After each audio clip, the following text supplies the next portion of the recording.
Arang Nidhanam Tvamabhaya Shashata Dharma Gupta Sanatanastvang Purusho Matome. Thou art the imperishable, the supreme being, the one thing to be known, the sole one worthy to be known. Thou art the great refuge of this universe. Thou art the immortal guardian of the eternal Dharma. Thou art the ancient Purusha, the eternal person. I win. This is my belief. Om Shanti, Shanti, Shanti. Good morning. Uh, this portion was taken from Bhagavad Gita, 11th chapter, 18 number verse, where Arjuna was praying to Krishna that you are the supreme being, tam aksharang, paramam veritavyam, the sole one worthy to be known.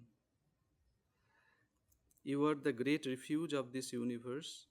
Thou art the immortal guardian of the eternal Dharma. Dharma translation very difficult. You understand, all of you. Sometimes we translate it as a religion, sometimes duty, but which holds us. That is the thing. Eternal Dharma. Thou art the ancient Purusha, the eternal person. I win. This is my belief. So, with this sincere salutation to the Supreme Being, the Supreme God, let us start today's discussion. Because we have to always remember Him, the Lord of all Lords, who is the source of all noble qualities, the fountain of all beauty, and the very origin of supreme peace. We want everything. We want peace, we want beauty, we want noble qualities in us. So He is the source. From the most ancient times to the present, countless seekers across the world have become extraordinary by contemplating Him in their hearts. Through such devotion, ordinary men and women have been transformed into saints and sages, into noble souls and great ones. We call Mahatmas. That is the only way. Vivekananda ji wrote in a simple way.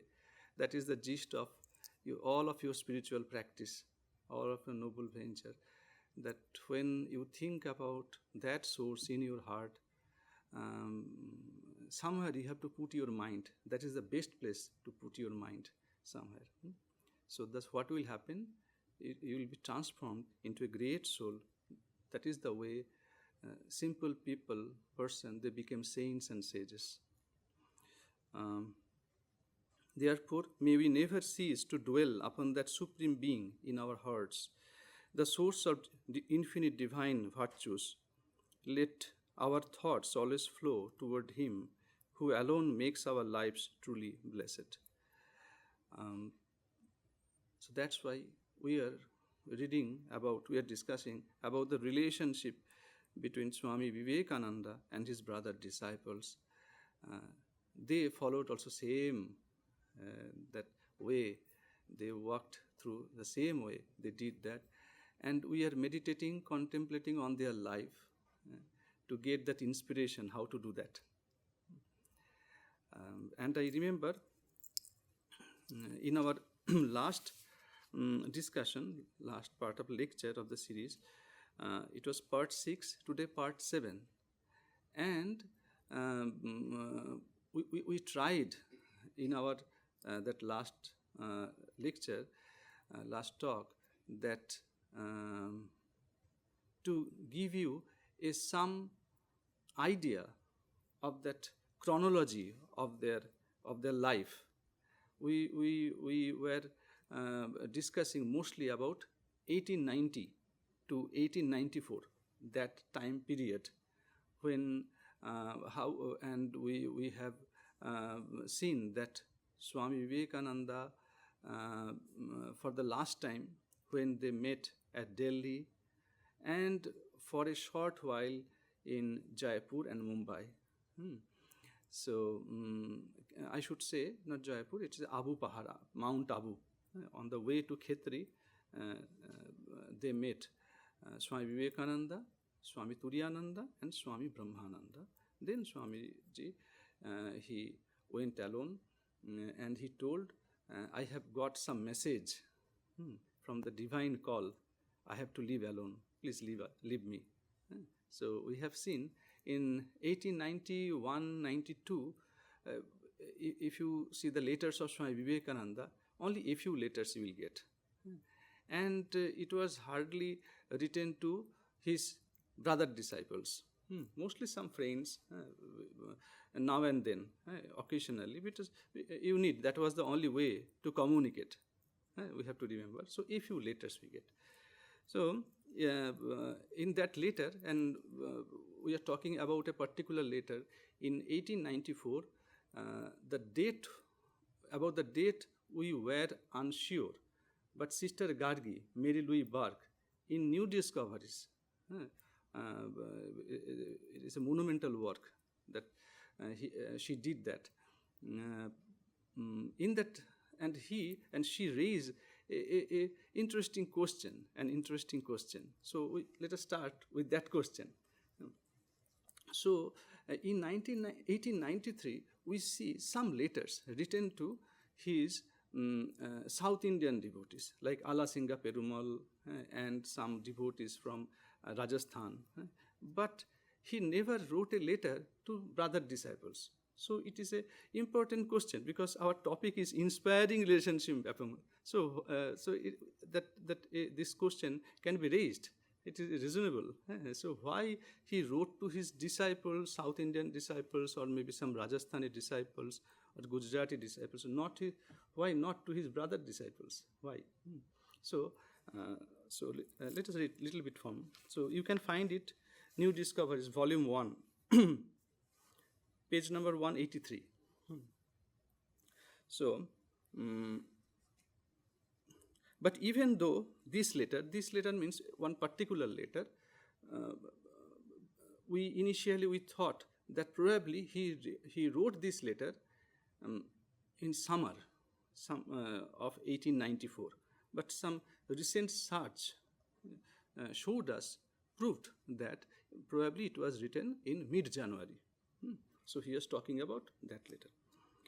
But even though this letter was apparently written after mid-January rather than in March, so she was pointing out for summer, April, March, like that. So many months had passed since Swamiji had left India, months during which he had written at least 3 times to his Madras disciples.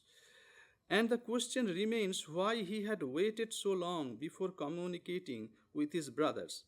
Had he grown out of the habit of writing to them through a long separation? First question. Or was he not yet prepared to offer them the new program which was taking shape in his mind, wanting perhaps to initiate it through his own disciples? The Delhi incident, remember. I got some idea what I have to do.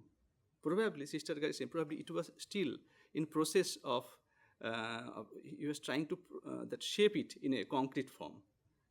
So probably perhaps he wanted to initiate it through his own disciples. Or again, was he waiting for a divine command before asking his brothers to follow his ideas? It was a new kind of ideas. We'll see, we'll read some part of that. Or again, yet another and more simple explanation. That is, for us, it seems reasonable. During this time, most of the monastic disciples of Sri Ramakrishna were still wandering through India and were as hard to trace as was Swamiji himself. The difficulty with this answer is that when Swamiji wanted to communicate his plans to his brother monks, he found their dispersion over India no particular drawback. It was possible in April 1894 that he wrote to Swami Shivananda Possibly, probably. That is the thing. Probably we're trying to, the link, we're trying to find out the missing links. So, to whom he got first? Maybe he got Swami Shivananda, and he wrote to Swami Shivananda asking that he call all the monks back to the mutt to begin work. Shortly after receiving this letter, Swami Shivananda met Swami Brahmananda and Swami Turiyananda in Lucknow and relayed Swamiji's request to them. Swami Turiyananda returned to Calcutta in August, while Swami Brahmananda went first to Vrindavan, not leaving there for Calcutta until November or December. Gradually, all returned. During 1894 and the early part of 1895, Swamiji's letters to his brothers were not many. But during the latter part of 1895 and the first part of 1896, we find him writing to them frequently. And interesting to see that all those letters written to brother monks, not only brother monks during that time, almost 40% letters was written to only Swami Brahmananda. So once he returned to the Alambazar Mutt, because in Alambazar monastery, because that is the after, and probably you remember in 1892, the monastery was shifted from Baranagar to Alambazar, a better place, a bigger place. Then they came to Belur Mutt afterwards, in Belur, after the need. So, these letters didn't, it is true, give much news of his external life, but they gave something better, the power of his inspiration and vision that was to revolutionize the concept of monasticism in India. So important. It was not about external life, where am I going, not much, about the details, but what's happening inside him. And you can understand that how, when he came in this country, what he saw, and he was eager to share all those experiences with his brother monks, just like his own siblings. So let us read from, mainly we will discuss, we'll try to, in the beginning, I want to, some part of these two letters. First one, maybe you find it interesting.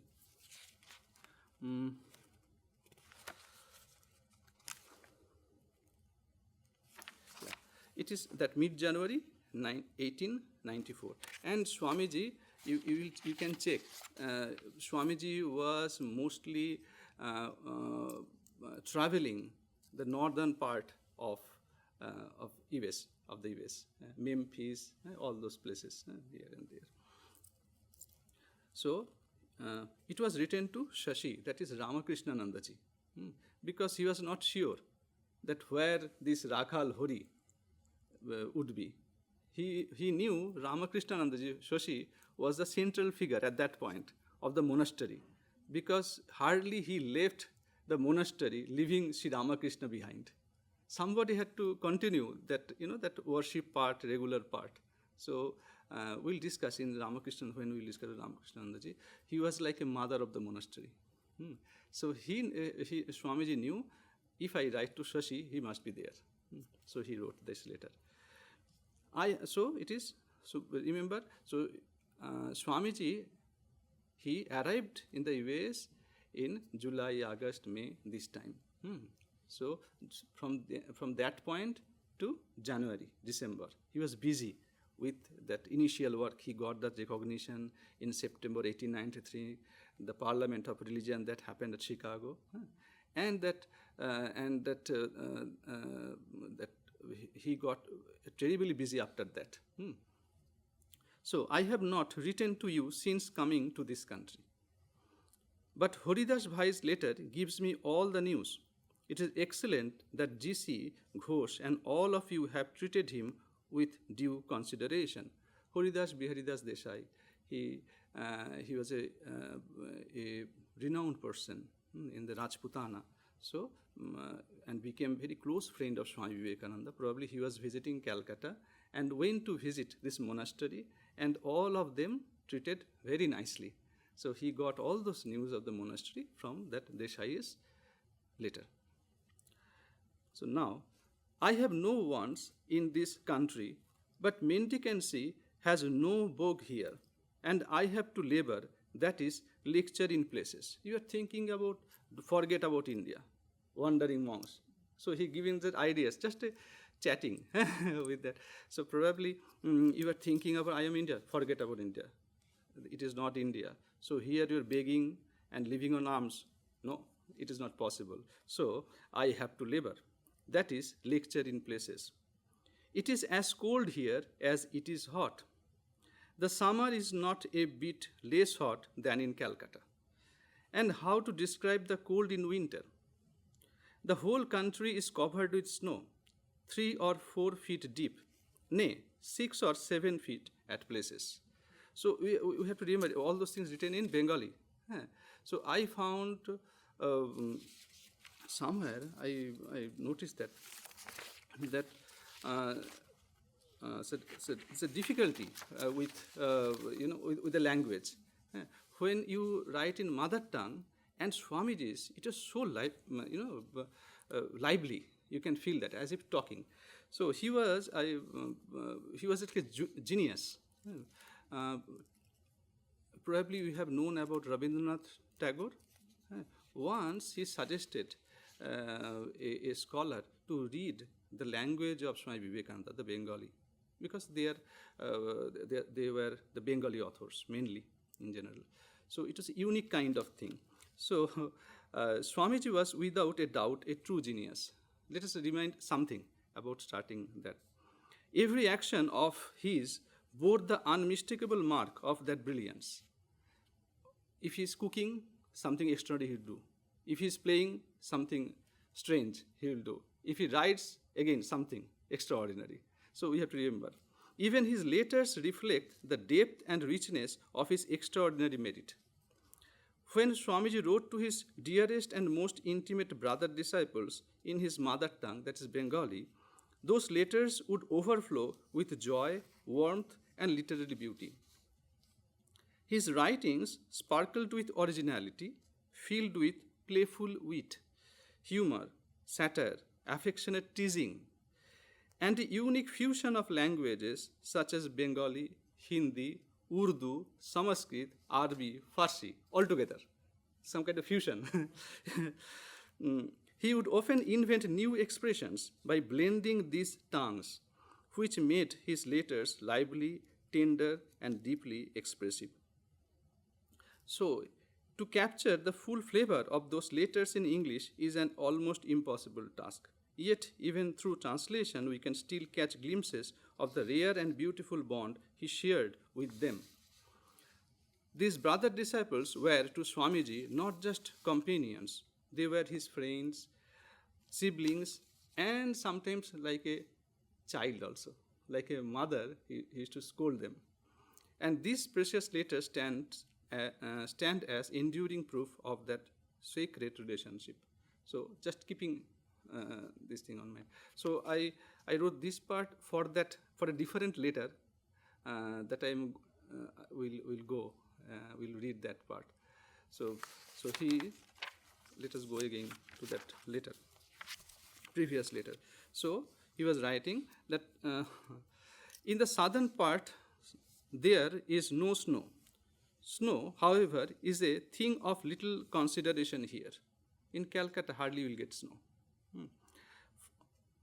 For it snows when the mercury stands at 32 degrees Fahrenheit. In Calcutta, it scarcely comes down to 60. And it rarely approaches zero in England. Because in Calcutta, it was a colony of Britain, Great Britain, England. So probably they had some idea about England, not the US. So here sometimes you comparing with Calcutta atmosphere and sometimes with that England, that weather. But there, your mercury sinks to minus 40 or 50. In Canada, in the north, mercury becomes frozen when they have to use the alcohol thermometer. When it is too cold, there is no snowfall. Sometimes when we talk with India, Swami, what is the temperature there? So it must be snowing there. No, not now. So we have a common idea. So if the thermometer, the mercury that hits the lowest, we think there will be snow. Not like that. You need many other parameters.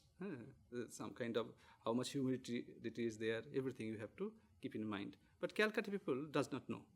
So he is reminding that when it is too cold, there is no snowfall. When it is hot, that is, mercury stands 20 degrees above zero, it snows. I had a wrong notion that snowfall implies extreme cold, you see. But it is not so. In fact, it snows on comparatively warm days. Extreme cold produces a sort of intoxication. No carriage would run, only the sledge, which is without wheels, slides on the ground. Everything is frozen stiff. Even an elephant can walk on rivers, canals, and lakes. That is Swamiji. That part they could translate. The massive falls of Niagara of such tremendous velocity are frozen to marble. But I am doing nicely. I was a little afraid at first, but necessity makes me travel by rail to the borders of Canada one day, and the next day finds me lecturing in South USA. The carriages are kept quite warm, like your own room, by means of steam pipes, and all around are masses of snow, spotlessly white. Oh, the beauty of it. So it is some kind of, you can understand in those days. Now we cannot imagine that in the carriages, that is, pipes are added for that hot water or steam. We cannot imagine that, but it was the custom those days. I was normally afraid that my nose and ears would fall off. But to this day, they are all right. I have to go out, however, dressed in a heap of warm clothing, surmounted by a fur-coated animal skin coat, with boots encased in a woolen jacket, and so on. No sooner do you breathe out than the breath freezes among the mustache and beard. Notwithstanding all this, the fun of it is that they won't drink water indoors without putting a lump of ice into it. This is because it is warm indoors. Every room and the staircases are kept warm by steam pipes. They are unparalleled in arts and appliances. Now, that little change. Unique in enjoyment and luxury, peerless in earning money, and so even in spending it. The daily wage of a coolie is 6 rupees, as also of a servant. You cannot hire a cab for less than 3 rupees or get a cigar for less than 4 annas. A decent pair of shoes costs 24 rupees and a suit 500 rupees. As they earn, so they spend. A lecture fetches from 200 up to 3,000 rupees. I have got up to 500. Of course, now I am in the very heyday of fortune. They love me, and thousands come to hear me speak. It is as the Lord pleases. Now, I cannot read everything, but I want to say just glimpses of that first letter. So why he was pushing Swami Brahmananda and Swami Turiyananda. You can understand the background of that. So this one came to the monastery, you have to remember. And all they are visiting Vrindavan, Ayodhya, Lucknow, that place, Faizabad. So again, he writes about some known person. I met here Mr. Mazumdar. He was very cordial at first, but when the whole Chicago populace began to flock to me in overwhelming numbers, the fire of jealousy raised in his mind, and he ran away to Boston after vilifying me to one and all. So I cannot read everything, ... Now a good guy. Dharmapala is a fine boy. He has not much of learning, but is very gentle. He had a good deal of popularity in this country. Brother, I have been brought to my senses by seeing Mazumdar. I realized the reason why the Brahmos drove him out. We do not know from quoting from the scripture, ye nignanti parahitam nirahakartam te kene jani mahe. Some kind quoting from a famous piece of prose. We do not know what sort of people they are who for nothing hinder the welfare of others. So it is quoted from a portion of a very famous prose. Brother, we can get rid of everything, but that cursed jealousy that is very rampant in us, that is a national sin with us, speaking ill of others and burning at heart at the greatness of others. Only I am great, none else should become great. So he was, at the same, he was alarming, warning his brother disciples. In organization also it may happen. So be very careful from the very beginning. Now, about the ladies, the women of this country, what he saw in them. Nowhere in the world are women like those of this country. How pure, independent, self-relying, and kind-hearted. It is the women who are the life and soul of this country. All learning and culture are centered among them. The saying, Ya Sri Swayam Sukritanam Bhavaneshu, who is the goddess of fortune herself in the families of the meritorious. It was taken from Chandi, Devi Mahatmam. Holds good in this country, while that other, Papatmanam Hridayeshu Alakshmi, the goddess of ill luck in the homes of the sinful, applies to ours. Just think of it, great God. I am struck dumb with wonder at seeing the women of America. Tvam Sri, Tvam Ishwari, Tvam Hri. Thou art the goddess of fortune, thou art the supreme goddess, thou art modesty. Ya Devi Sarva Bhuteshu Shakti Rupena Samasthita. The goddess who resides in all beings as power. So you see how he is connecting with scripture and the common life. There are hundreds of women here whose minds are as pure and white as the snow of this country. And look at our girls. Yatra naryastu pujyante ramante tatra devata. The gods are pleased where the women are held in esteem, says the ancient Manu. Can the Lord be hoodwinked by idle talk? The Lord has said, Tvam Stri, Tvam Pumanasi, Tvam Kumara Utava Kumari. Thou art the woman, thou art the man, thou art the boy and the girl as well. So, interesting, probably you will notice, if you read Swamiji's letters, you will find all the goodness. When he was talking about America, all the goodness he used to share with India. And if something other than goodness, some mistakes, he would say to that person, uniqueness. He scolded Indians when he was in India. But when he was in this country, all the goodness of India he used to share. Again, you will see from here, he used to scold Maryhill, Goodwin, the legates. He used to scold them. This is your mistake, correct it. But to others, he would share with Indians only the good part of that. So that is his way of teaching.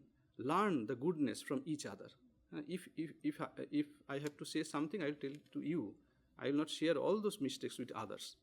His way of teaching. So now he was talking about that India. A country where billions of people live on flowers of the mahua plant, and 1 million or 2 of sadhus and 100 million or so of Brahmins suck the blood out of these poor people without even the least effort for their betterment. Is that a country or hell? Is that a religion or the devil's dance? Sarva Shastra Puraneshu Vyasasya Vachanam Dvayam Parapokara Punnaya Papaya Parapiranam. Amidst all the scriptures and Puranas, know this statement of Vyasa to be true, that doing good to others conduces to merit, and doing harm leads to sin. That is the summary. My brother, in view of all this, especially of the poverty and ignorance, I had no sleep when I was wandering in India. So I had no sleep. At Cape Comorin, sitting in the Mother Kumari's temple, sitting on the last bit of Indian rock, I hit upon a plan. We were so many sannyasins wandering about and teaching the people metaphysics. It is all madness. Did not our Gurudeva say, religious life is not for the starving? That those poor people are leading the life of brutes is simply due to ignorance. The roguish wretches have sucked their lifeblood through all ages and trampled them underfoot. Now giving his plan. Suppose some sannyasins with a zeal of renunciation, bent on doing good to others, go from village to village, disseminating education and seeking in various ways to better the condition of all down to the Chandala through oral teaching and by means of maps, cameras, globes, and such other accessories. Can't that bring forth good in time? All these plans I cannot write out in this short letter. The long and short of it is, if the mountain does not come to Muhammad must go to the mountain. You have to. If they are not coming to the school, to your place, school should go to their place, every villages. You have to go to the masses. The poor are too poor to come to schools and pathshalas, and they will. The poor are too poor to come to schools and pathshalas. Pathshalas is a smaller edition of schools, Indian schools. And they will gain nothing by reading poetry and all that sort of thing. We as a nation have lost our individuality, and that is the cause of all mischief. We have to give back to the nation its true individuality and raise the masses. In every country, the evils exist not with but against religion. Religion, therefore, is not to blame but men. Science is not a bad.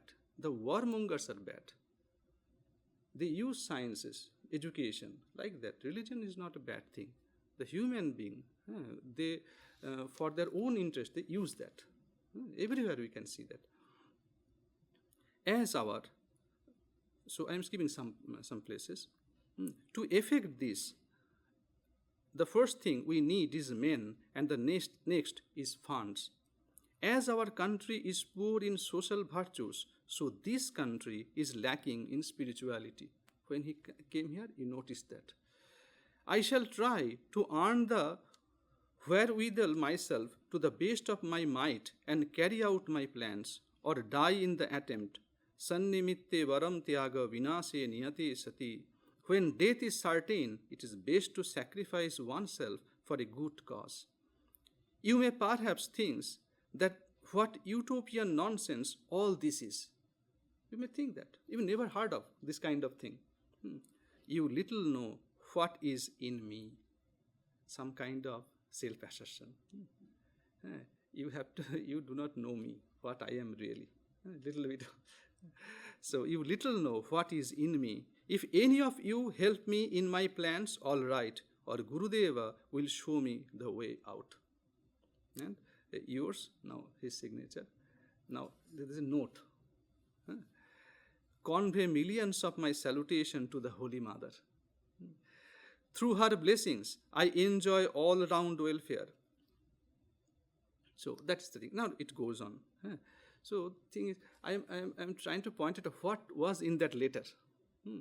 He sent that letter to the monastery.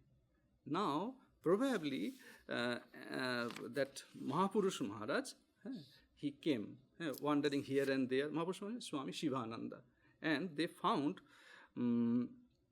that they were somewhere in Lucknow. They met with Swami Brahmananda and Swami Turiyananda. During that time, the two monks, that is Turiyananda and Brahmananda, wishing to witness the Jhulan Jatra, different now way of life. Swamiji was in the US, and they were also, they are continuing the traditional way of monastic life. So that every monk does that. So they wanted to see the Jhulana Jatra, a special festival of swinging of Lord Krishna. Arrived in Lucknow on their way to Ayodhya and stayed as guests at the house of Nitya Gopal Babu, editor of the Advocate newspaper. Unexpectedly, they met Swami Shivananda there and heard again from him about Swamiji's request. From Lucknow, Swami Brahmananda and Swami Turiyananda wrote a joint letter to Swamiji, opening their hearts and expressing their inner state. Referring to this letter, we do not know what was in the letter. So referring to this letter, Swamiji wrote to the devotees in Calcutta, so many requests were made to Rakhal and Hori to form an organization, but their spirit of renunciation is intense. Do you understand now the background? All those things, the ideas, plans, and all those things, I am requesting them, but still they do not want to move there. Everyone has that respect, and they have, sometimes you do not feel, you are enjoying that kind of life, that inner life. And Swamiji also, many times, he tried to do that. We should not that forget. He wrote, many times I went to stay for a long time in Himalayas. Something happened and I had to return. Some news came, somebody that was sick, and some also unfortunate incidents, some death also happened in their family. Hearing Swamiji had to return many times, because Sri Ramakrishna had a different kind of plan. He knew if that Noren, Vivekananda, Swami Vivekananda, he stays there, that he cannot fulfill his mission. So Rakhal Hori. In another letter to Swami Ramakrishnananda,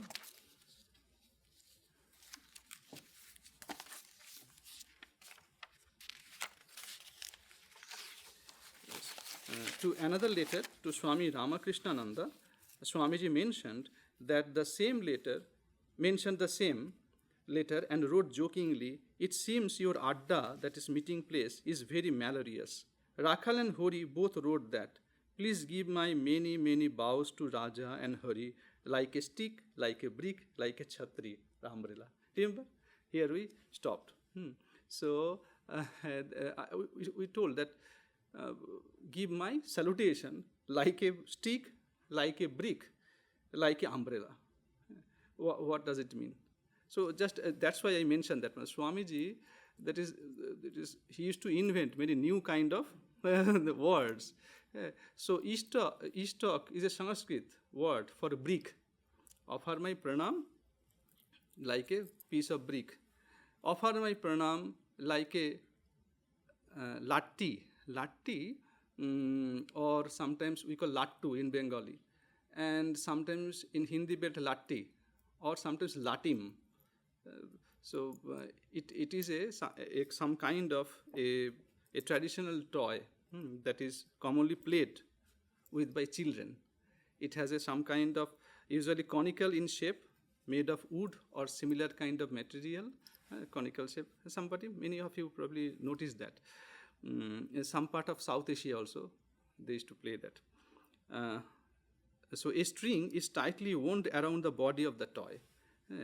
And when it is thrown forcefully onto the ground, the pointed nail touches the surface, causing the entire toy to spin rapidly. That pointed pin is to touch the ground and it spin like that. In temples, especially in India, we often witness various forms of prostrations offered as an expression of inner devotion to the divine. One such unique, if you visit in temple, you will see many different kind of devotees that expressing their inner devotion in a different way. Somebody is, holding their ears, they sit up and down like that. Somebody, like here, putting both hands together, raising above your head, pointing towards the sky. And they spins like a latim, that kind of thing. So Swamiji, he that offer my pranam like that pranam to them. So sometimes like a stick. If you go to again temple, sometimes you will see that we do sashtanga pranam, no, like a piece of stick. So all those visuals, this uniqueness of Swamiji. So he is saying every kind of salutation of mine convey to Rakhal and Hori. So it shows his respects also. They are doing their sadhana, austerities, meditation, following the traditional way of monasticism. So he had a great respect towards them, but he wanted them back also. Eventually, the two monks reached Ayodhya. They gradually enjoyed witnessing the Jhulan Jatra and again plunged into their devotions in the holy land of Lord Rama. They went to Ayodhya. During their stay in Ayodhya, a notable incident occurred. At that time, there was a severe scarcity of food in Ayodhya. On the day of Ekadashi, Swami Turiyananda went out to beg something. And he managed to gather only a small quantity of boiled ghetu kochu. Ghetu kochu, a type of that taro root. The two monks sat down to eat the humble fare, entirely unfazed by the circumstances. Nothing, no roti, no rice, no bread, nothing, only little taro root. So they boiled it and they just sat to eat. However, the moment Brahmananda tasted a little of the taro, his throat began to choke badly. Turiyananda too felt irritation in his throat. Something that you feel that you're not feeling that comfortable, something itching inside your throat. But setting aside his own discomfort, he immediately went out in search of a lemon to soothe Brahmananda's throat. Wandering from place to place, he came upon a lemon orchard, but the trees had only just flowered. That was not the time for the lemon. A few men present there informed him that lemons were not available at that time of the year. Disheartened, Turiyananda was about to leave when he suddenly noticed a single ripe lemon hanging from a tree. He asked the men for it. Can you give it to me? And they said, this lemon was not here earlier. You have found it because it's your good fortune. They picked the lemon and gave it to me. Brahmananda felt some relief after taking it, but still sensed a swelling in his throat. That night, overcome with hunger and pain, Swami Brahmananda, in a tone of affectionate reproach, began to speak to the master with a deep emotion. If you couldn't even arrange for a handful of food, why did you bring me out of my home? Father and son, we call Manasa Putra, father and son. If tomorrow morning you can feed me hot khichuri and chutney, then I will know you are still with me. Tomorrow I want khichuri and that Lenten rice and not only khichuri, chutney we need. Then I will know you are still with me. Even God must sometimes answer to the heartfelt calls of his devotee. In joy and suffering, in danger and peace, Swami Brahmananda always felt that the master held his hand. Once Holy Mother also told, Sri Ramakrishna, when these people, these young people, they first went to Dakshineshwar, there were different kind of tests Sri Ramakrishna he would take. So see your chest, see everything. How you do this thing, that thing, what kind of dream you have, everything. Then only he would allow in his inner circle. So, but in return, Holy Mother told, but afterwards, after demise of Sri Ramakrishna, or maybe before that also, the disciples also took various states on Sri Ramakrishna. You have to pass in those examinations. So he had another examination. So, yet fleeting doubts and gentle reproaches arose, adding to the divine play its own charm and variety. The next morning, they went to bathe at the Lakshman Barjan Ghat. Ghat, you know, that bathing ghat we call. Lakshman Barjan means it is that place where Lakshmana, the brother of Rama, took his, you know, he took his final leave from that divine Leela, huh? Where he went into his divine realm. That is the place. So they were taking bath in that ghat, bathing ghat, in Saraju river. Just as they were stepping out of the water, they saw a Ramayat sadhu anxiously looking for someone. A Ramayat sadhu, a worshipper of Rama, a monk, was looking for someone. Approaching them, he asked, Swamijis, are you the ones who fasted yesterday on Ekadashi? Are you those monks who were fasted yesterday? Please come to Ramji's hut for the breaking of the fast. Please, Ramji's hut. It is not my hut. Right? That is devotee's way to think. Huh?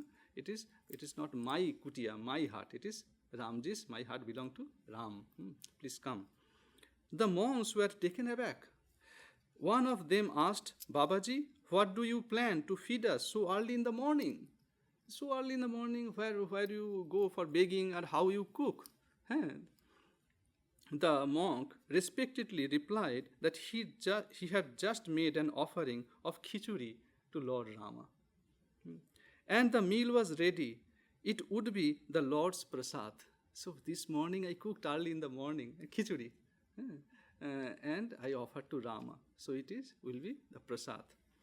Following the sadhu, they arrived at his simple hut under a neem tree. There, in a thatched enclosure, they were served Ramji's prasad of Rama, hot khichuri with mango, lemon, and tamarind pickles, a delightful meal indeed. The sadhu, full of emotion, that monk, full of emotion, began to say, Oh, what great fortune is mine. I have been sitting in this place for 24 years of my sadhana. We become anxious after 5 years, 6 years.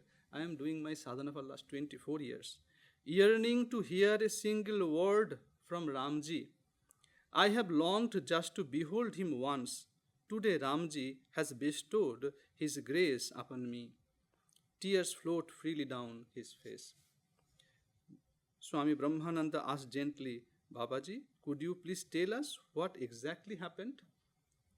The sadhu replied, late at night, someone with the softest of hands gently shook me awake and said, Get up, I am very hungry. Quickly cook some khichuri and offer it to me. Then go early in the morning to Lakshman Barjan Ghat. He even mentioned where to go. You will find 2 of my devotees bathing there. They have been fasting on Ekadashi. Bring them here and feed them my prasad.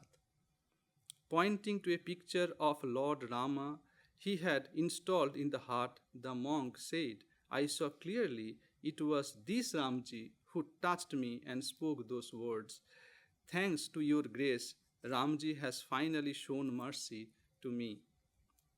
Amazed and overwhelmed with devotion, the 2 monks reverently partook of the prasad. As they returned to their own hut, Swami Brahmananda recounted his feelings to the previous night, his reproach and heartfelt plea to the master.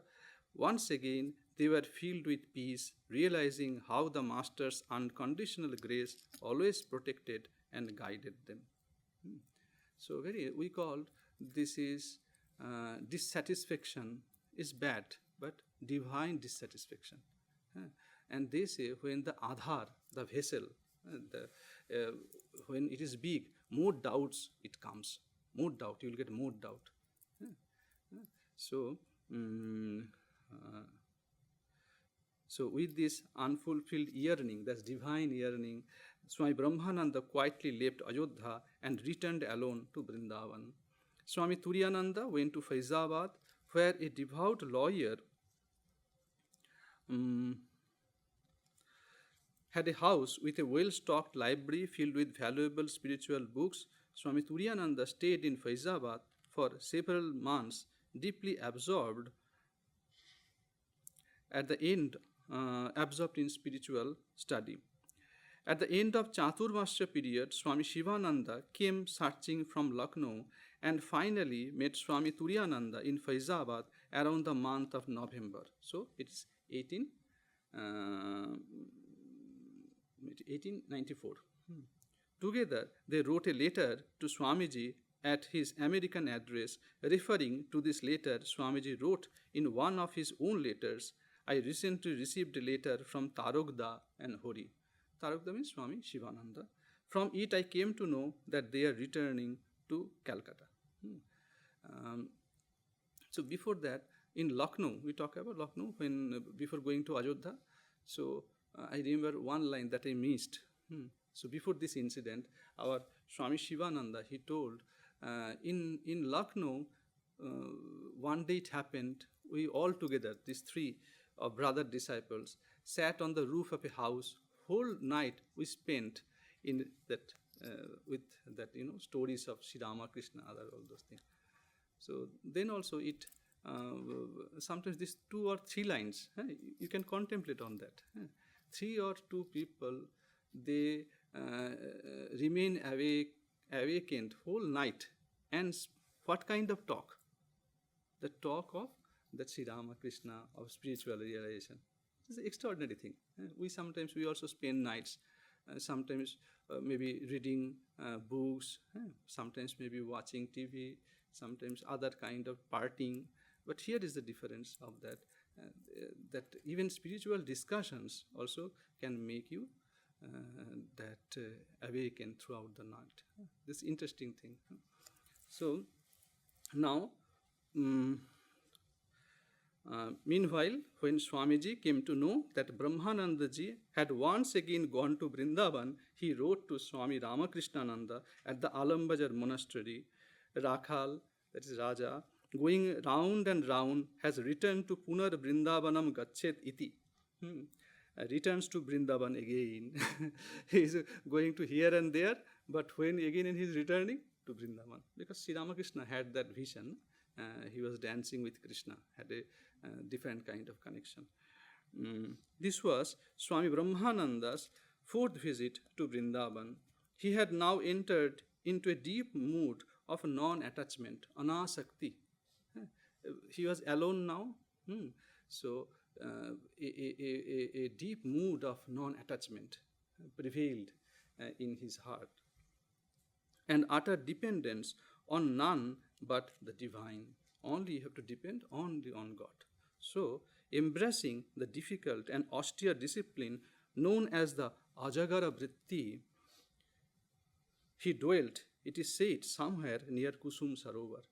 Near in Kusum Sarovar, he stayed there, following that, embracing a discipline called Ajagara Vritti. It is, Ajagara means python. Python like bhav. What is that? So, a state of complete inactivity. I will not go for food anywhere. By the will of God, if something comes, like it is said that this huge Ajagara, huge python kind of, they hardly moves.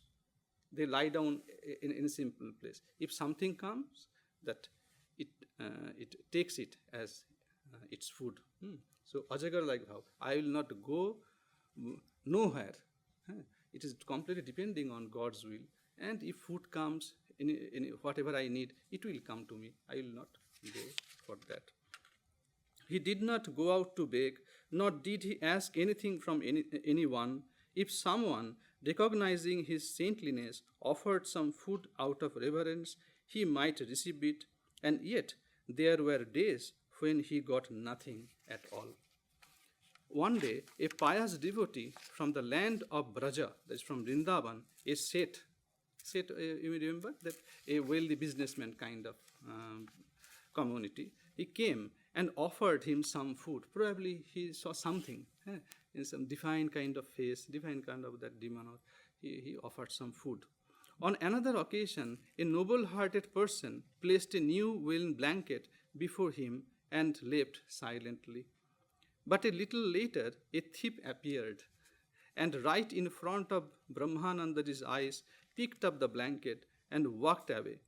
Brahmanandaji The calm witness watched it all without a trace of agitation. He sat there, utterly unmoved, silently savoring the mysterious play of Mahamaya, the Divine Mother's inscrutable play of delusion.